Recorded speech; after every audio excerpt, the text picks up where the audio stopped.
kalsoon yihiin iyo marka ummadda ay kala irdhoobaan ummaddu ay kala fogaadaan ummaddu ay qabyaalad iyo qabiil ay noqoto hooygooda markii gobolaysi uu noqdo wax qabiil ku dhisan markuu noqdo markii dalku dad ay yiraahdaan waa kala tagnay waxaasoo idil waxaa aan ka dhaxalnay waa ognahay waxaan ka dhaxalnay sumcad xumo oo adduunka o dhan noo taalla maxaa yeelay waxaan ognahay kuma tartami karno qabiil adoo qabiil wata Ethiopia lama tartami kartid Kenya lama tartami kartid Uganda lama tartami kartid Suudaan lama tartami kartid Carabaha lama tartami kartid maxaa yeelay qaabka aad ku wajahaysaa khaldan maxaa yeelay iyagu qabiil maaha waxa ay kugula tartamayaan waxay kugula tartamayaan waa qaran ma aha gobolaysi waxay kugula tartamayaan marka adigu kii walaalkaa ahaa haddii uu kuu weyn yahay oo aadan arkaynin wax kale oo aadan arkaynin sidii annagoo qaran aan ula tartami lahayn caalamka intiisa kale waxa weeye waxaad noqonaysaa in aad mar walbaba aad ka hoosayso oo mar walba hoos lagu fiiriyo oo mar walba aad taakuleen iyo caawimaad aad weydiisato adigoo ah hal dad oo walaalo ah adigoo ilaahay khayraad badan ku siiyey adigoo ilaahay kaa dhigay dadka Soomaaliya lagu yaqaano oo shakhsi markay tahay aan nahay dadka ugu quality fiican dhinac walbaba laakiin markay ay noqoto maamul markay noqoto wada shaqayn markay noqoto dawladnimo aan ka galno meesha ugu hooseysa waxa noogu wacan waxay tahay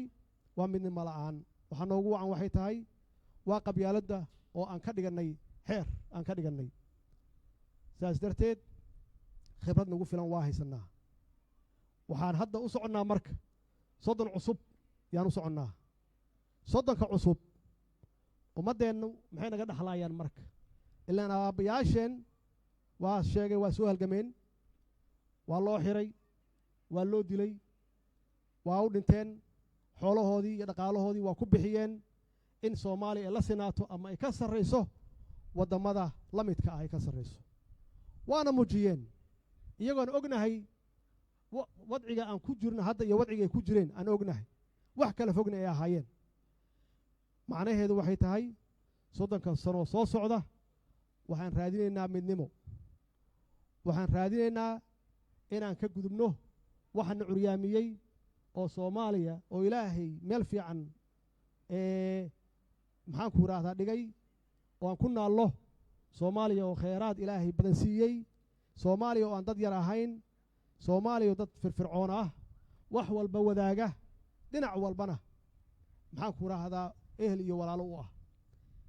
inaan maanta annagoo dad umad caawin lahayn oo Soomaaliya shaqo loo soo raadsan lahaa oo khayraadkeena u gal lahayn oo aan raadin lahayn haday tahay petrol haday tahay macdan iyo inta kale oo dhulka dushiisa saaran in aan ummadeena ka xaqabtirno waa nasiib darro in Soomaaliya cid walba ay tiraahdo hal la caawiyo Soomaaliya hal laga caawiyo amniga hal laga caawiyo dhaqaalaha hal laga caawiyo maxaan ku raahdaa bulshada ha noqoto basket wax lagu shubo kaliya inay noqoto oo aan waxba ka soo noqon 30 sano soo socda waa 10 waa test annaga dadkeena madaxda ay ugu horeyso iyo guud ahaan bulshada Soomaaliyeed laga rabo inaan u dhaqaaqno midnimo inaan raadino waa bilaawno inaan raadino midnimo oo aan ka raadino walaalaheen Soomaaliland aan ka raadino muddaan ka shaqeynay ilaahay waa nagu guuleeyay waxaan rajeynayaa in wada hadalkaasi uu noqdo mid miro dhal ah maxaa yeelay kalama maaranno waa isu baahannahay dhinac walba yaan ehel iyo walaalo u nahay haddee dhinac uu ku maqan yahay waa ognahay waa aragnay khibraddeeda waa haynaa dhinac kale inuusan dhaqaaqi karin intay naga maqan yihiin ma dhaqaaqi karno iyaguna ma dhaqaaqi karaan marka inaan annagu isfiirsan marka annagoo midaysan inaan fiirino dowladaha geeska Afrika sidee aan kula tartamnaa dhaqaalaha iskaashiga hadda ka bilowday geeska Afrika ilaa kulama tartami karno annagoo qaybsan kulama tartami karno adduunku waxaa dhashay globalization wax la yiraahdo geeska Afrika waxaa ka bilowday iskaashi dhaqaale annagaana bilownay fekerkeedana annagaa lahayn annagoonan iswadan faan ma aha waa wax dhaba annagaa ka iibinay annagaa u tagnay xaqiiqatan markii ugu horreysay waxay ahayd suudaan in lagu qabto waa markii 2017 iyadoo ahayd waa socon weydi waa noo socotay markii dambe waa hawl bilaabatay shaqo bilaabatay weeye waxay ogaadeen geeska afrika dowladaha ku yaalla in laisu baahan yahay in dowlad keligeed is taagnaan karin waxay ogaadeen colaaddii iyo dhibaatadii ka jirtay inaan la wadi karin in maanta iyo wixii ka dambeeya loo baxo economic development inaan horumarinno shacabkeenna fakhriga inaan kala dagaalno wax alla wixii conflict ahaa ama attention ahaa in la joojiyo oo aan ku beddelno isdilkii hub aruursigii inaan ku beddelno inaan beeraheenna horumarsanno baddeenna inaan horumarsanno annaga ugu baddeer afrika iyaguna waxay u baahan yihiin wax baddeenna ka soo baxdo iyaguna waxbay hayaan aan uga baahannahay tartankaasi ma geli karno annagoo kala qaybsan ma geli karno mar walba waxaad ku jiraysaa meesha ugu hooseysa sidaas darteed anigoo ku kalsoon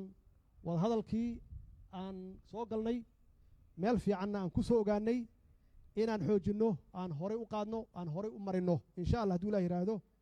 walaalkay madaxweynaha somalilan muuse biixi waa nin soomaali ah waa nin vision leh waa nin aragti dheer leh waa nin waayo aragah muddo dheer soo jiray wuu arkayaa in somalilan aysan hore u socon karin annaguna aan hore u socon karin intaan kala maqannahay waa arkaa geesinimadeeda iyo kartideeda waa leeyahay wuuna bilaabay waxaan rajaynaynaa insha allah hadduu ilaah yidhaahdo inaan xoojinno hadduu eebbe yidhaahdo waxaan ka shaqeennay dowlad wanaag oo ah marka la raadinayo midnimo inaad adiga aad ka shaqayso dowlad wanaagna waxaad ku heli kartaa xasilooni siyaasadeed waana muujinnay in aan helnay xasilooni siyaasadeed oo waa iska dhici kartaa siyaasaddu waxay leedahay muran iyo kala fakr duwanaashay leedahay waxyaabahan dhacdhacaya dhib ma laha waxa weeye waa exercise oo dimuqraadiyad ah weeye ma aha kala tag iyo kala fogaansho ma aha waad aragtaan mar walbaba ay waxaan dhacaan waxay ku dambaysaa in laisu soo noqdo oo caqliga shaqeeyo oo laga shaqeeyo danta guud waxaan yararka ah waa laga gudbaayaa waana ku soo jirnay laakiin marna annagu ma gaarin level ah inaan wax ku duminno in dowlad meesha laga saaro ma gaarin in dowlad cusub maalin walba la dhiso ma gaarin waa taas weeye tan xasilooni darrada ah waana ku guulaysannay waxyaabaha aan noo qabsoomayna waxaa qayb ka ah arrintaasaa qayb ka ah oo runtii aan ku faani karno hadday tahay reformka ciidamada aan samaynay oo aan ognahay ciidamadu hadda qof walba oo ciidana in uu leeyahay inuu rajisgaraysan yahay finger print laga qaaday galfayl uu leeyahay waa dhacdaa meel walba in adduunka ka dhacdaa khaldaad inuu yimaado qaar ciidan ay jiraan in markii waxaan la qaadayay aysan goobta joogin waa laga yaabaa in farihii uu khaldamay waa laga yaabaa laakiin xaqiiqda waxay tahay in ciidamada guud ahaan ay rajisgaraysan yihiin inta rajisgaraysanna ay mushahar qaataan waa xaqiiq weeye inta khaladka galayna waa la sixi insha allah hadduu ilaah yidhaahdo maxaa yeelay halgankay maxaan ku rahdaa la dagaalanka halganka soo celinta nabadgelyada soomaaliya qayb ka yihiin mana ogolaanayo nin ciidana inuu mushahar la'aan ku shaqeeyo inkastoo khaladkaas uu jiri karo waxaan samaynay waqti maa la joogaa waxaan samaynay economic reform waad ogtihiin caalamka meesha hadda ay qireen inaan taagannahay waxaasoo dhan waa dowlad wanaagna waxay ku timid xasilooni siyaasadeed oo aan doonayn meel walba inaan ka hirgelinno waa mahadsantihiin wasalaamu calaykum waraxmat ullaahi wabarakaatu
waxaa soo gabagabowday khudbadii uu ugu talagalay madaxweynaha dowladda federaalk soomaaliyeed mudane maxamed cabdulaahi maxamed farmaajo taasoo ku bognay munaasabadda 26 juun ayadoo munaasabadaas ay tahay maalintii ay xornimada qaateen gobollada waqooyi ay ka qaateen gumaystihii ingiriiska waxaa hadda mar dhow la taagi doonaa calansaarkii marka ay saacadda ku beegmato 12 saqda dhexe habeennimo oo qadar yar daqiiqado ah ka maqan yihiin ilaa waxay ka dhiman tahay ilaa 5 daqiiqo hadduu ilaahay ka raalli noqdo sida aad la socotaan waxaa diyaarsan kooxda baambeyda ciidamada qalabka sido oo salaan sharaf bixin doono xafladdana waxaan filayaa toddobaadkan keliya inay maaragtay caawa oo bilaaw u tahay ilaa iyo toddobaadkanna ay socon doonto dabaaldegta waxaa dhici doonto in la furo mashaariic loogu talagalay weynaynta munaasabaddan 6 guurada ka soo wareegatay markii dalkeenna ay ka heleen xorriyadda gumaystaha ingiriiska ayadoo kooda luuliyana ay tahay markii ay gobollada koonfureed ay ka heleen xornimada gumaystihii talyaaniga islamarkaasna waa midowga labada gobol waqooyi iyo koonfur sida aad la socotaan waxa ay ummadda soomaaliyeed u tahay maalmo runtii ugu duwan maalmaha kale maalmahaasoo ah maalmo qadarin iyo weynayn mudan waxaana ka dareemi kartaa in meel kasta ummadda soomaali joogto dabaaldegga ay isku si ugu dhacayaan hadday noqon lahaayeen kuwa qurbo joogga ah iyo hadday noqon lahaayeen kuwa gudaha jooga intaba sida aad la socotaan ayadoo ay dhici karto in meelaha qaarkood ay u suurtagelin karin maadaama uu cudur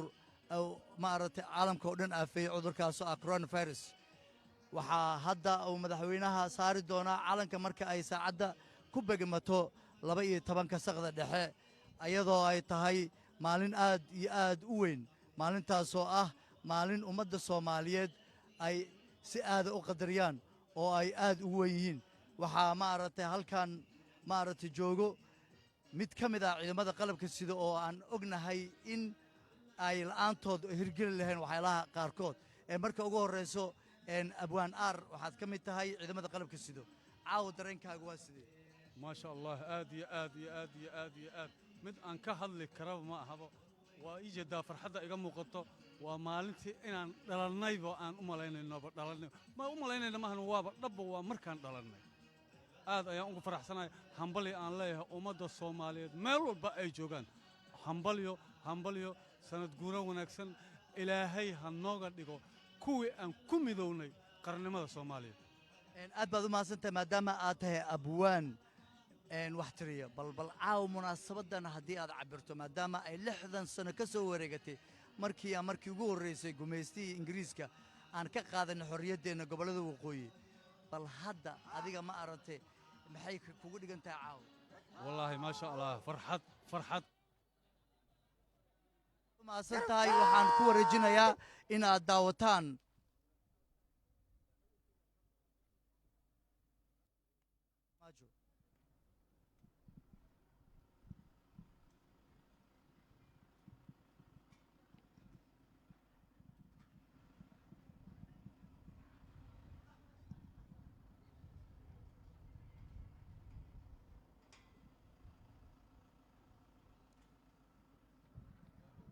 Salaan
gartaa